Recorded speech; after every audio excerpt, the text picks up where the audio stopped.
بسم اللہ الرحمن الرحیم۔ آج سے میں آپ کے سامنے فضائل اعمال میں سے اچھے اور پرسکون اور دلچسپ واقعات آپ کے سامنے شیئر کروں گا۔ تو آج فضائل اعمال کے 12 باب پر حضرت شیخ زکریا رحمہ اللہ نے اس کو باندھا ہے۔ سب سے پہلا باب دین کی خاطر سختیوں کا برداشت کرنا اور تکالیف و مشقت کا جھیلنا۔ اس میں ہے حضور اقدس صلی اللہ علیہ وسلم اور صحابہ کرام رضی اللہ عنہم نے دین کے پھیلانے میں جس قدر تکلیفیں اور مشقتیں برداشت کی ہے، ان کا برداشت کرنا تو درکنار اس کا ارادہ کرنا بھی ہم جیسے نالائقوں سے دشوار ہے۔ تاریخ کی کتابیں ان واقعات سے بھری ہوئی ہے، مگر ان پر عمل کرنا تو علیحدہ رہا، ہم ان کے معلوم کرنے کی بھی تکلیف نہیں کرتے۔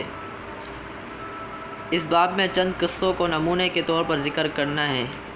ان میں سب سے پہلے حضور اکرم صلی اللہ علیہ وسلم کے ایک قصے سے ابتدا کرتا ہوں کہ حضور کا ذکر برکت کا ذریعہ ہے۔ تو سب سے پہلے قصہ ہے حضور اکرم صلی اللہ علیہ وسلم کے طائف کے سفر کا قصہ۔ نبوت مل جانے کے بعد 9 برس تک نبی اکرم صلی اللہ علیہ وسلم مکہ مکرمہ میں تبلیغ فرماتے رہے اور قوم کی ہدایت اور اصلاح کی کوشش فرماتے رہے، لیکن تھوڑی سی جماعت کے سوا جو مسلمان ہو گئی تھی اور تھوڑے سے ایسے لوگوں کے علاوہ جو باوجود مسلمان نہ ہونے کے آپ کی مدد کرتے تھے، اکثر کفار مکہ آپ کو اور آپ کے صحابہ رضی اللہ عنہم کو ہر طرح کی تکلیفیں پہنچاتے تھے، مذاق اڑاتے تھے اور جو ہو سکتا تھا اس سے درگزر نہ کرتے تھے۔ حضور صلی اللہ علیہ وسلم کے چچا ابو طالب بھی انہی نیک دلوں لوگوں میں سے تھے جو باوجود مسلمان نہ ہونے کے اور حضور اکرم صلی اللہ علیہ وسلم کی ہر قسم کی مدد فرماتے تھے۔ 10ویں سال میں جب ابو طالب کا بھی انتقال ہو گیا تو کافروں کو اور بھی ہر طرح کھلے مہار اسلام سے روکنے اور مسلمانوں کو تکلیف پہنچانے کا موقع مل گیا۔ حضور اقدس صلی اللہ علیہ وسلم اس خیال سے کہ طائف تشریف لے گئے کہ وہاں قبیلہ ثقیف کی بڑی جماعت ہے، اگر وہ قبیلہ مسلمان ہو جائے تو مسلمانوں کو ان تکلیفوں سے نجات ملے اور اسلام کے پھیلنے کی بنیاد پڑ جائے۔ وہاں پہنچ کر قبیلہ کے 3 سردار جو بڑے درجے کے سمجھے جاتے تھے گفتگو فرمائی اور اللہ کے دین کی طرف بلایا اور اللہ کے رسول کی یعنی اپنی مدد کی طرف متوجہ کیا، مگر ان لوگوں نے بجائے اس کے کہ دین کی بات کو قبول کرتے یا کم سے کم عرب کی مشہور مہمان نوازی کے لحاظ سے ایک نووارد مہمان کی خاطر مدارت کرتے، صاف جواب دے دیا اور نہایت بے رخی اور بد اخلاقی سے پیش آئے۔ ان لوگوں نے یہ بھی گوارا نہ کیا کہ آپ یہاں قیام فرما لیں۔ جن لوگوں کو سردار سمجھ کر بات کی تھی کہ وہ شریف ہوں گے، مہذب گفتگو کریں گے، ان میں سے ایک شخص بولا کہ اوہو، آپ ہی کو اللہ نے نبی بنا کر بھیجا ہے۔ دوسرا بولا کہ اللہ کو تمہارے سوا کوئی اور ملتا ہی نہیں تھا جس کو رسول بنا کر بھیجتے۔ تیسرے نے کہا میں تجھ سے بات کرنا نہیں چاہتا، اس لیے کہ اگر تو واقعی نبی ہے جیسا کہ دعویٰ ہے تو تیری بات سے انکار کر دینا مصیبت سے خالی نہیں، اور اگر جھوٹ ہے تو میں ایسے شخص سے بات کرنا نہیں چاہتا۔